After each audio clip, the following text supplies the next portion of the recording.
welcome to my channel.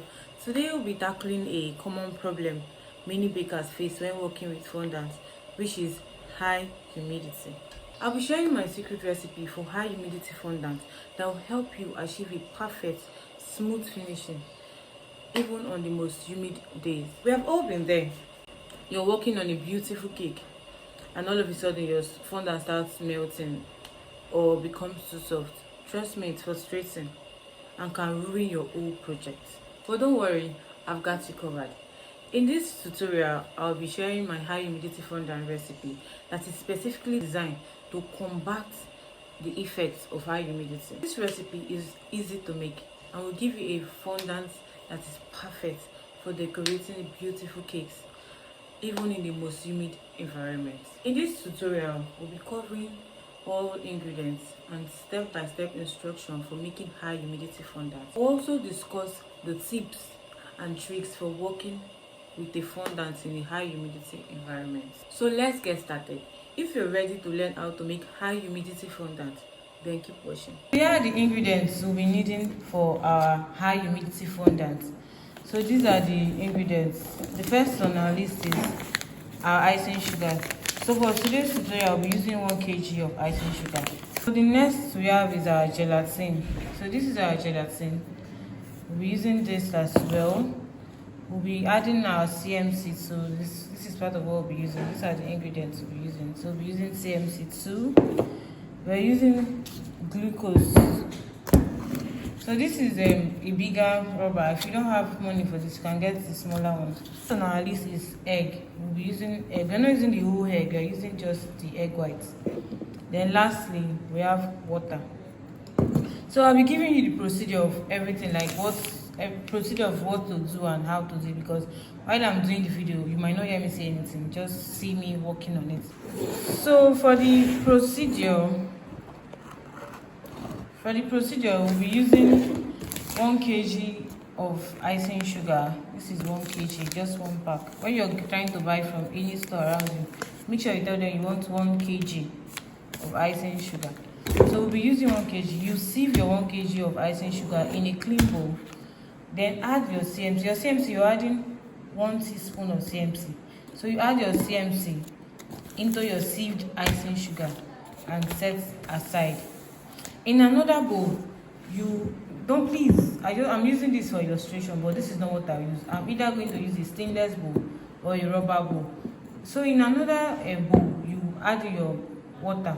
For the water, we are using 1/8 cup. That's the measurement you're using. So you add your water in your bowl. Then you add your gelatin into the bowl. For gelatin, we are using 2 teaspoons of gelatin. So you add while you're adding your gelatin into the bowl, make sure you stir so it doesn't cause lumps. You stir, then you set aside. You set aside for 2 to 3 minutes. So while you're done with that and you're keeping it for it to come together, you go to your stove or your gas, put on your gas, then place a pot with water on your gas and allow to get hot. Please, your water should not boil. Your water should just be hot but not boil, not come to a boil. It should be very hot but not come to a boil. When your water is hot and your time is complete, you take your bowl and place on the hot water and continuously stir. You stir this till everything combines, like dissolves, and you're seeing that it's all water now but in another color, because definitely gelatin is going to give it another color since it's not as white as water. So after that one is complete, you add in your glucose. For our glucose, we are using 1/8 cup and half tablespoon. So for your glucose, you'll be using 1/8 cup and half tablespoon. So when you're done measuring, you add it to that mixture of gelatin and water that is already dissolved. You add in your glucose into that mixture. Then you take it back to that hot water, not boiling water. Take it back to that hot water and continuously stir till well dissolved. Then you get a well dissolved liquid. Then you set aside. When you're done with all this, you go back to that to your icing sugar that you've already sieved, which has CMC in it. You create a hole in the middle of that sieved icing sugar After creating a hole, you break your egg and remove the egg yolk inside and use the egg white. I'll show you how to remove your egg yolk, like separate your egg yolk from your egg white. So you separate the egg yolk from the egg white, then you add in the egg white into your already sieved icing sugar, then you mix well with your hand. Then you take your already diluted or already well combined mixture, then you add it bit by bit into your dry ingredients. As you're adding it, you're stirring, you're trying to bring them together. Bring it together till when you're done with the liquid, all the liquid, then you bring it out from your bowl and keep on a clean surface and start kneading. So that is that for that. So I will do the practical aspect of it. So you watch everything I've talked about now. I'm going to demonstrate it right now.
Humidity fondants.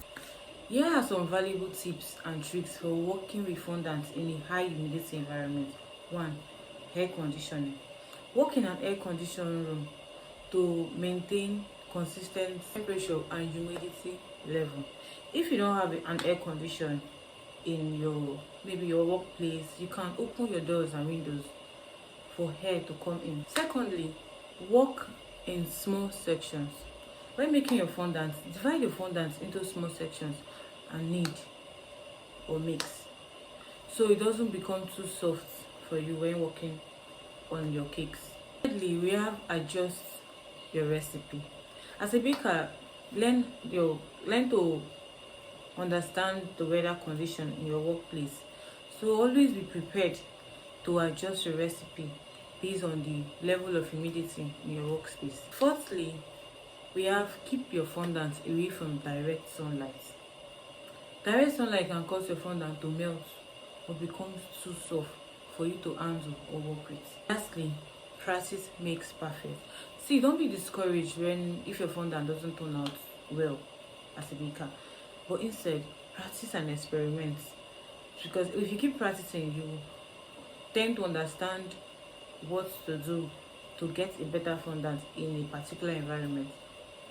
As a baker, we tend to learn more about our temperature. If you go online and you say anything about your temperature, your environment and everything, learn. And when you come, you practice. Trust me, it will help you develop the skills needed to achieve a successful job or work. Following these tips and tricks, it will help you work with fondant in a high humidity environment and achieve a professional result as a baker. And that's it. You now have a recipe for high humidity fondant that will help you achieve a smooth and perfect finishing for your beautiful cakes and job, even on the most humid days. If you have any question or want to share your experience with high humidity fondant, please leave a comment below. Don't forget to subscribe to my channel for more tutorials, more recipes and lifestyle. Thank you so much for watching. I will see you in the next video. Happy decorating. Love you.